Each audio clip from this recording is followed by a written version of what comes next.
Michael Flynn case, we are seeing a broader backdrop, a broader context emerging as we dig through the documents. Critics are calling, quote, the shady and sneaky ways FBI officials led by James Comey went after Trump and his team. Let's welcome back to the show former Assistant U.S. Attorney John O'Connor. John has co-authored the memoirs of Watergate's deep throat, Mark Felt. He's the man who brought down the Nixon administration. John, can you take this on and explain it? Yes. If you're talking about the start of the Russia probe, it started, Liz, with smoke and mirrors, with no substance. The FBI was working with, of course, the CIA and also British intelligence. So there was a team there. And every agent of that team is an agent of the FBI.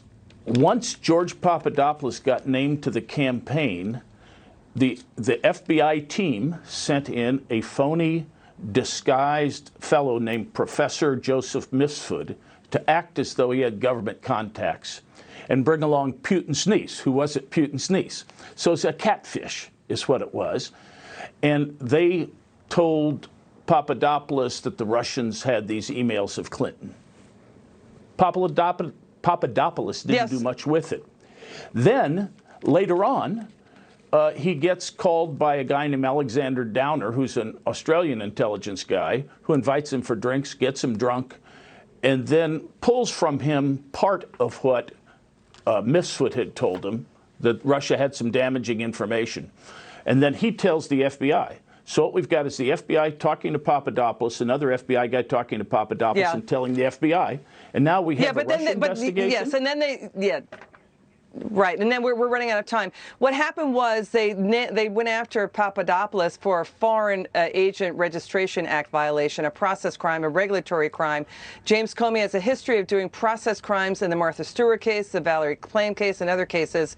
You know, here's what was going on. The opposition Democrat paid for research the FBI was using to go after the Trump campaign fell apart, was useless, was unsubstantiated.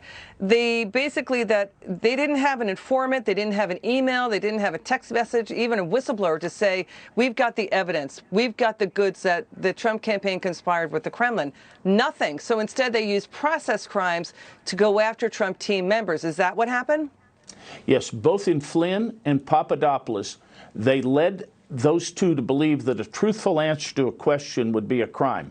A truthful answer in neither case would be a crime. In Flynn, it was the Logan Act, which wouldn't have been a crime.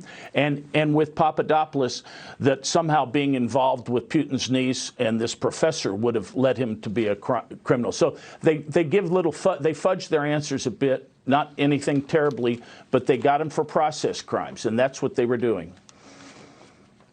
So used as a smokescreen to justify a fishing expedition to then try to find the evidence after the fact. When you have to have a predicate, you have to have a basis to open it.